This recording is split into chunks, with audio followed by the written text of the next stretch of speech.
আসসালামু আলাইকুম রহমতুল্লাহি ওয়া বারাকাতুহু। সম্মানিত দর্শক, আজকে যে শিরোনামে আলোচনা করব সেটি হলো বাংলাদেশের সকল পক্ষ পরস্পরের মুখোমুখি হয়ে পড়েছে। যারা ব্যাংক পরিচালক, তারা এখন যারা ব্যাংক পরিচালনা করছেন, মানে ব্যাংকের যারা মূল উদ্যোক্তা মালিক, তাদের একটা বিরাট অংশ অপর পক্ষ মালিকদের মুখোমুখি হয়ে পড়েছেন। যারা শেয়ার হোল্ডার মালিক, এরা আবার এখন বাংলাদেশ ব্যাংকের পক্ষ থেকে যে ম্যানেজমেন্ট দেওয়া হয়েছে তাদের সাথে পলিসিগত বিষয়ে মুখোমুখি আছে। ব্যাংকের যে মূল স্টেক হোল্ডার, ব্যাংকের ম্যানেজমেন্ট এবং যারা ব্যবসায়ী আমানতকারী, তারা মুখোমুখি অবস্থানে পৌঁছে গেছে। যারা সরকার চালাচ্ছেন, সরকার এবং জনগণ, অনেকগুলো বিষয়ে রীতিমতো মুখোমুখি অবস্থায় পৌঁছে গেছে। সরকার এবং রাজনৈতিক দলগুলো একেবারে মুখোমুখি অবস্থায় পৌঁছে গেছে।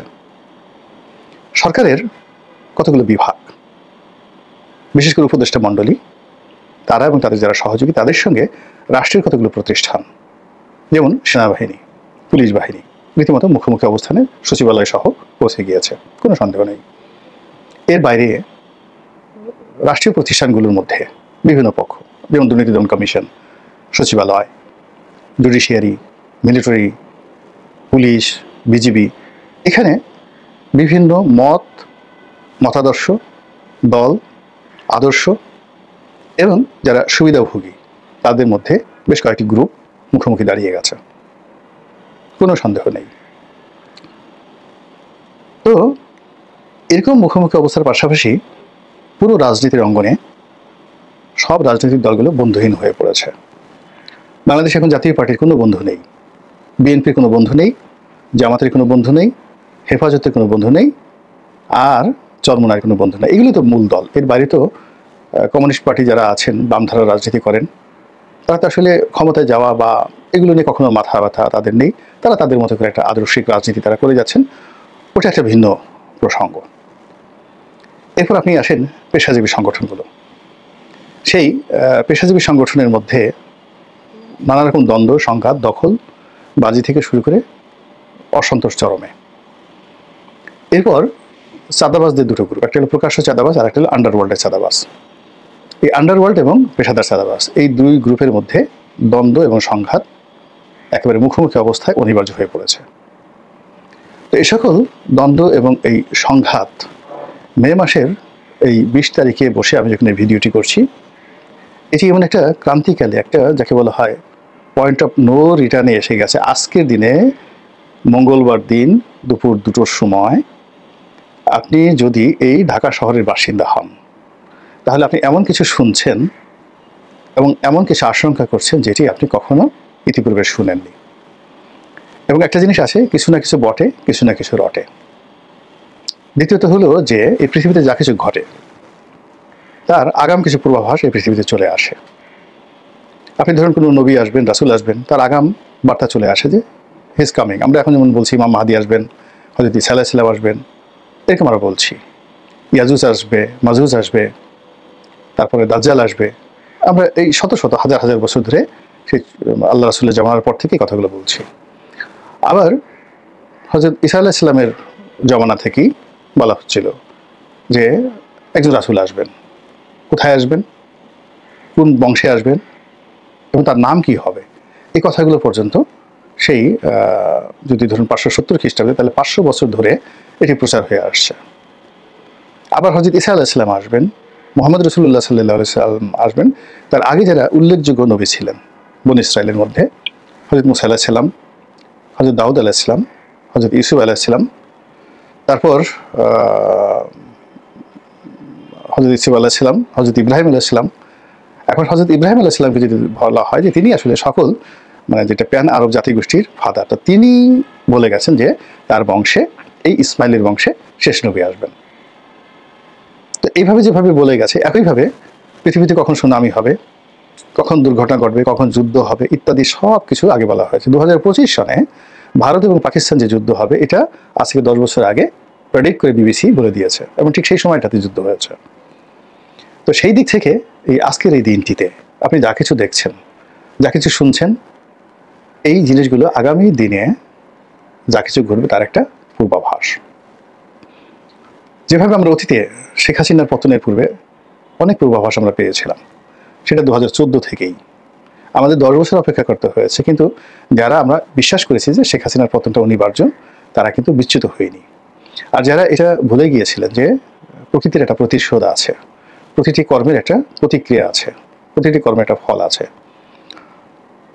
তাদের পরিণতি আজ কোথায়, তারা কোথায় আছেন, কি অবস্থা আছে, তাদের পরিবার পরিজন কি অবস্থায় আছে। তো সেই দিক থেকে আজকের যে প্রসঙ্গ নিয়ে আলোচনা করবো সেটা হলো যে এখানে অনেকগুলো পক্ষ পরস্পরের মুখোমুখি হয়ে গেছে। তো এখানে সবগুলো পক্ষের ক্রিয়া প্রতিক্রিয়া না বলে আমি শুধুমাত্র বলবো যে রাজনৈতিক দলগুলো যে পরস্পরের মুখোমুখি হয়ে গেছে এটার প্রতিক্রিয়া কী হবে, আর প্রধান রাজনৈতিক দল বিএনপি আর ডক্টর মোহাম্মদ ইউনূস একেবারে মুখোমুখি দাঁড়িয়ে গেছে এবং পয়েন্ট অফ নো রিটার্নে। এখানে প্রথম যে জিনিসটি সেটি হলো রাজনৈতিক দলগুলোর মধ্যে যে একটা চিরায়ত ঐক্য ছিল, মুখ দেখা দেখেছিল, এটি এই সময়টিতে বলতে গেলে বন্ধ হয়ে যাওয়ার মতো অবস্থা তৈরি হয়েছে। সর্বশেষ জামাতের আমির এবং বেগম খালেদা জিয়ার সঙ্গে একটা সৌহার্দ্যপূর্ণ বৈঠক হয়েছে। বেগম খালেদা জিয়া আসার পর কর্নেল অলি সাহেব দেখা করেছেন, এটি ইতিবাচক ঘটনা। কিন্তু আজকের দিনে যে বাস্তবতা, সেই বাস্তবতায় ওই জিনিসগুলো আবার দ্বিতীয়বার ঘটবে এটি আমরা দেখতে পাচ্ছি না। এখানে রাজনৈতিক যে বিভেদ এবং বিসংবাদ এটা চরমে গিয়ে পৌঁছে গেছে, যা কিনা পুরো গণতান্ত্রিক প্রক্রিয়া, পুরো নির্বাচনী বিধি ব্যবস্থা এবং আমাদের যে সামাজিক উন্নয়ন এবং রাজনৈতিক উন্নয়ন, এই পুরো উন্নয়নটা মুখ থুবড়ে পড়ে গেছে এখানে। এবং এরকম যখন অবস্থা হয় তখন সেখানে তৃতীয় পক্ষ, চতুর্থ পক্ষ, কখনো দেশি পক্ষ, কখনো বিদেশি পক্ষ এখানে নাক গলানোর সুযোগ পায়। আমরা এখন অনেক কথা বলি, এখন আর সে আগের জমানা নেই, এখন সে ইস্ট ইন্ডিয়া কোম্পানির যুগ নেই, কিন্তু বাস্তবতা হলো যে এখন আরও আগের চাইতে খারাপ অবস্থায় এই জিনিসগুলো হচ্ছে। আগে যেমন ধরুন ইস্ট ইন্ডিয়া কোম্পানি বলেন ইংরেজরা, বা ফ্রান্সের যারা সাম্রাজ্যবাদী শক্তি ছিলেন, নেদারল্যান্ডে যারা ছিলেন ডাচ, ওলন্দাজ, কিংবা যারা পর্তুগিজ ছিলেন, তাদেরকে সরাসরি মাঠে নেমে জায়গা দখল করতে হতো, আসতে হতো, ইনভেস্ট করতে হতো।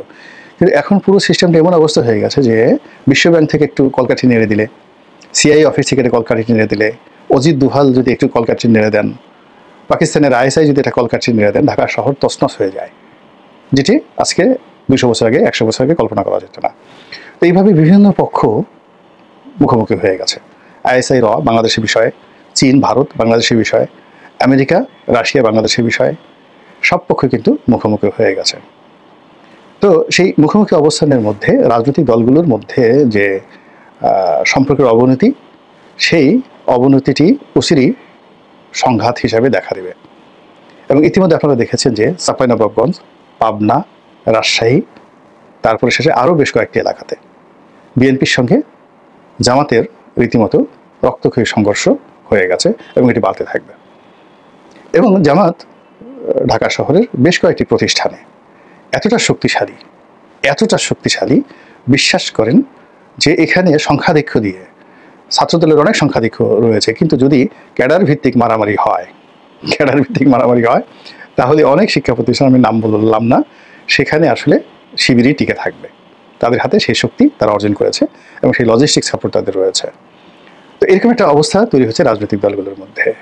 আর তখন যেটি হচ্ছে যে যেহেতু বিএনপির সঙ্গে ডক্টর মোহাম্মদ ইউনূসের সম্পর্কটা এখন মুখোমুখি অবস্থানে এসেছে এবং আগামীতে এটি আরও খারাপ হবে, সঙ্গতির কারণে জামাত এবং অন্যান্য যারা শক্তি রয়েছে বিএনপি বিরোধী, তারা ডক্টর মোহাম্মদ ইউনূসের সঙ্গে যোগ দিবেন। এবং ডক্টর মোহাম্মদ ইউনূসের সাথে যোগ দেওয়ার ফলে যদি তাদের যে রসায়ন এবং সমীকরণটা, তাদের পাল্লাটা একটু ভারী হয়, তাহলে দেখবেন যে আরও অনেক মানুষ যারা মধ্যপন্থা অবলম্বন করছে, এরা সবসময় সুবিধাবাদী, যে দল ভারী থাকে সেই দলে গিয়ে যোগ দেয়। এবং সেখানে গিয়ে দেখা গেল যে অনেক লোক বিএনপির সাথে এখন আছে, কথাবার্তা বলছে, তারা দৌড়ে চলে যাবে ডক্টর ইউনূসের পক্ষে। আবার যদি বিএনপি এখানে জয়ী হয়, তাহলে জামাত হয়তো আলাদা হয়ে যাবে, কিন্তু ওই যে ছোটো ছোটো দলগুলো আছে যারা বর্ণচোরা, কিন্তু তারা কিন্তু কে ফ্যাক্টর, রাজনীতির জন্য অত্যন্ত কে ফ্যাক্টর, তো সেই ফ্যাক্টরগুলো বিএনপির সঙ্গে যুক্ত হয়ে যাবে। তো এখন বিএনপি ভার্সেস যে ডক্টর মোহাম্মদ ইউনূস, তো এর মধ্যে কী কী বিষয় নিয়ে মুখোমুখি অবস্থানে তারা এসেছে। প্রথম বিষয়টা হলো এই ঢাকা সিটি কর্পোরেশনের 2টা মেয়র পদ, ইতিমধ্যে তারা চট্টগ্রাম ডক্টর সাদেদের মাধ্যমে পেয়েছে, এখন উত্তর সিটি কর্পোরেশন এবং দক্ষিণ সিটি কর্পোরেশন। উত্তরটাকে তারা দ্বিতীয় ফেজে রেখেছে, দক্ষিণ সিটি নিয়ে তারা একটা মারমুখী অবস্থানে চলে গেছে বিএনপি এবং সরকার। আজকের এই দিনে আমরা জানি না এটা পরিণতি কোথায় আসবে, তবে এখানে সেনাবাহিনী যাদেরকে সমর্থন দেবেন তারাই এখানে টিকে থাকবে। আর যদি সেনাবাহিনী নিউট্রাল থাকেন তাহলে দুই পক্ষই ক্ষতিগ্রস্ত হবেন, মারাত্মকভাবে ক্ষতিগ্রস্ত হবেন। এরপরে ডিসেম্বর মাসে নির্বাচন নিয়ে এটি পয়েন্ট অফ নো রিটার্ন। বিএনপিকে যদি তার সার্ভাইভ করতে হয়, তার অস্তিত্ব রক্ষা করতে হয়, তাহলে এই সরকারের কাছ থেকে যে কোনো মূল্যে তাদেরকে এই ডিসেম্বর মাসের মধ্যেই নির্বাচন আদায় করে নিতে হবে। আর ডক্টর মোহাম্মদ ইউনূসকে যদি সসম্মানে যেতে হয়, সার্ভাইভ করতে হয়, তার লোকজন এনসিপি সহ সবাইকে যদি বাঁচতে হয়, এই নির্বাচন ডিসেম্বর মাসে তারা দেবে না। এবং তাদেরকে ঘুরে ফিরে ওই যে জনগণ বলছে 2 বছর 3 বছর 5 বছর, ঠিক ওই পলিসিতে তাদেরকে কৌশলে এগোতে হবে। তো এই যে একটা পয়েন্ট অফ নো রিটার্ন, সেই পয়েন্ট অফ নো রিটার্নের ফলে আপনি দেখবেন যে আবার একটা আগস্ট মাস, সেই আগস্ট মাসে অর্থাৎ এখন ধরেন জুন মাস চলছে, না মে মাস চলছে, মে মাসের পরে জুন মাস, কুরবানির বন্ধ ঠন্ধ যাবে, এরপর একটু সেগুলো খেতে খেতে জুলাই মাসে চলে আসবে। এবং গত বছর জুলাই মাসে যেরকম পরিস্থিতির সৃষ্টি হয়েছিল, এই বছর জুলাই মাসে দেখবেন যে মোরালেস সেরকম একটা পরিস্থিতির সৃষ্টি হবে, শুধুমাত্র আওয়ামী লীগ সেখানে নাই। তবে আওয়ামী লীগ খেলবে, এখানে আওয়ামী লীগ খেলবে, এখানে ডক্টর মোহাম্মদ ইউনূসের সাথে খেলবে, তারপরে শেষে জামাতের সাথে খেলবে, বিএনপির সাথেও কিন্তু আওয়ামী লীগ খেলবে, দূর থেকে তারা খেলবে, তারা সরাসরি এখানে আসবে না, মাঝে মধ্যে ঝুটিকা মিছিল করবে, কিছু কিছু পোস্টারিং করবে, আর ওই বিদেশে বসে বসে তারা খেলবে আর বক্তৃতা দেবে। আর অন্যান্য নেতিবাচক কাজ যদি তাদের করতে ইচ্ছা করে সেগুলো তারা করবে পরিবেশ পরিস্থিতি অনুযায়ী। তো জুলাই মাসে যেটি ম্যাটেরিয়ালাইজ হবে, আবার আগস্ট মাসে গিয়ে দেখা যাচ্ছে একেবারে প্রথম দিকে, সে আগস্টের 5-6 তারিখে বা প্রথম সপ্তাহে দেখা যাচ্ছে যে সবাই একটা চূড়ান্ত ফলাফল লাভের জন্য আগস্ট মাসের প্রথম সপ্তাহের মধ্যেই তারা বিজিত হবে না বিজয়ী হবে, অথবা তারা প্রতিপক্ষকে পরাজিত করবে না নিজে পরাজিত হবে, এই বিষয়টি তারা আগস্টের ফার্স্ট উইকের মধ্যে সেটেল করে ফেলবে। সেপ্টেম্বর থেকে একটা নতুন ইতিহাস, সে ইউনূসের পক্ষে থাকতে পারে অথবা বিএনপির পক্ষে থাকতে পারে।